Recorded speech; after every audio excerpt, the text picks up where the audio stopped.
obviously tough one to lose near the end of the year, but just talk me through, what you saw from the guys tonight. I mean, it came down to what 3 swings, I think? Yeah. I think they had, 4 swings, right?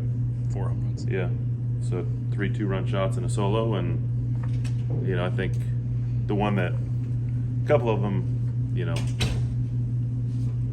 I'm pissed off about because I felt like it was my fault.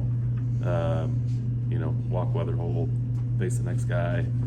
It's all those things. You hate making decisions and not having them come out the way you want to. They had 4 good swings, and that's tough to come back from. Their guy did a really good job. He's has a good ERA. I think almost his 4th complete game in conference. So he's done it against a lot of really good teams through our conference, and had us off balance all night. Pitched in, had the changeup going, had the slider. So he was really good. And then when you combine that with 4 swings that account for 7 runs, there's your night. But we got to forget about it now and win a series tomorrow.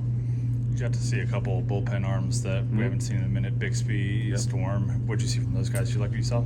Yeah. I mean, Storm is electric. His big thing is consistency, and so as you can tell, Weatherhold had a really good game, and that's how good he can be. And part of the reason why he doesn't get as many opportunities is just that inconsistency after that. And that's tough to do, especially coming out of the bullpen, when you're pitching limited opportunities. But I mean, it's elite when it's elite, and it's just got to be a little bit more consistent, when it's not. So Bixby I thought was good. His first time pitching in quite a while. He did a pretty good job. And then even Hoover gave a couple home runs, but I thought he gave us a little bit of length in there that, like I said on the mound to him, it just 2 swings. 2 swings cost you. He gave us a little bit of length after Klecker, and just wasn't enough. It just wasn't enough. They were better than us today in every aspect. Their players, coaches, everything. So Klecker came back Saturday. Back in a Saturday role typically. What do you see from him that we haven't seen recently that kind of maybe led to his result today? Yeah, I think 2 of the pitches were changeups. When you throw a changeup that's elevated in the strike zone, that has a tendency to happen. Changeups need to be pushed down below the strike zone, especially in hitters' counts, and both of those were elevated, and they did what they were supposed to do with them.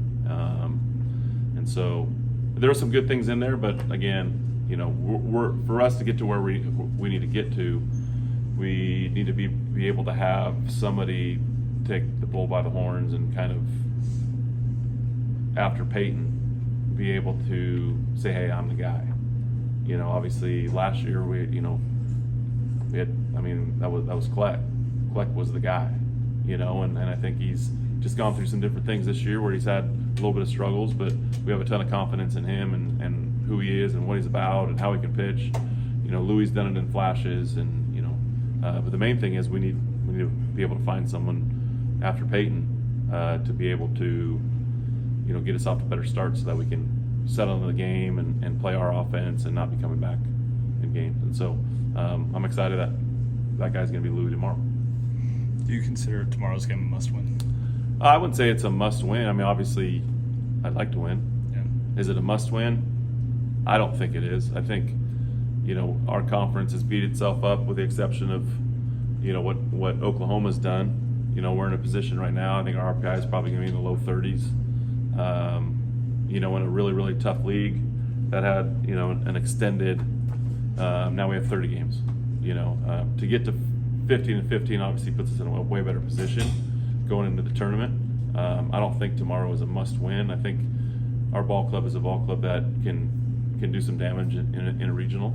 In terms of which way we slice it up. But when the big guy's going, feel good about him against anybody, and then it's just a matter of piecing everything together. And as you saw last year, we didn't, besides Cole Klecker, and then it was Sam Stoutenborough. Towards the end of the year, Sam Stoutenborough was that guy.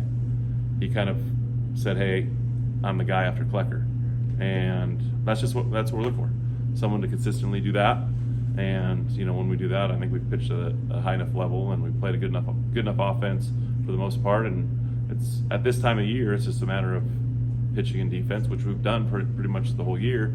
and then having a functional offense, which we've shown flashes of, and we just need to be better at that. We consistently we need to be better, but I don't think it's a must-win. No, I think we're a regional team. There's no doubt in my mind that we're a regional team. You know, being the history of what we've done in this program, and then also, you know, whether we're 15-15 or 14-16 in this conference, I think we're a deserving regional team. But I don't make the decisions, and all that we can do is go out and win a series tomorrow and put our best foot forward in terms of what our resume looks like. What's the message to the guys tomorrow or tonight ahead of Game 3 I mean, it's pretty simple. I mean, just go out and, you know, get hydrated, get to bed, you know, get up in the morning, get breakfast, team meal here, and then be ready to play. I mean, there's really no magic potion anymore at this time of the year. You're kind of in your routine of what you know you need to do. I mean, it's just about going out and executing it. You know, there's not going to be some rah-rah speech or some, you know, speech number 16 or 427 in terms of the Rolodex of speeches. It's pretty simple. You know, we got to play good offense, we got to pitch and play defense. And the big thing, like you guys have been covering us all year, is when we get off to good starts, we're tough to beat. And then it's kind of like a boa constrictor. We start squeezing you, and then the game becomes a little bit shorter, and then you get to Hodges and Goyer and A-Belt, and the game becomes really short. So that's what we need to do, and you know, that's the game plan. There's no real rah-rah speech. It's about going out and execute. Totally about the end of the game. How long has he been chomping at the bits to get back to the Niners? I mean, a long time, and obviously, you know, that's something that we've been thinking about, trying to get him more at bats, and you know, he's been pitching so good. Where now it's like, okay, can we get him maybe a couple here, a couple there? Maybe we, you know, he gets hot, and all of a sudden it's a different dynamic in our lineup. So it was good to see him getting at bat, and did a good job drawing a walk, and we'll see if he gets a couple more. All right.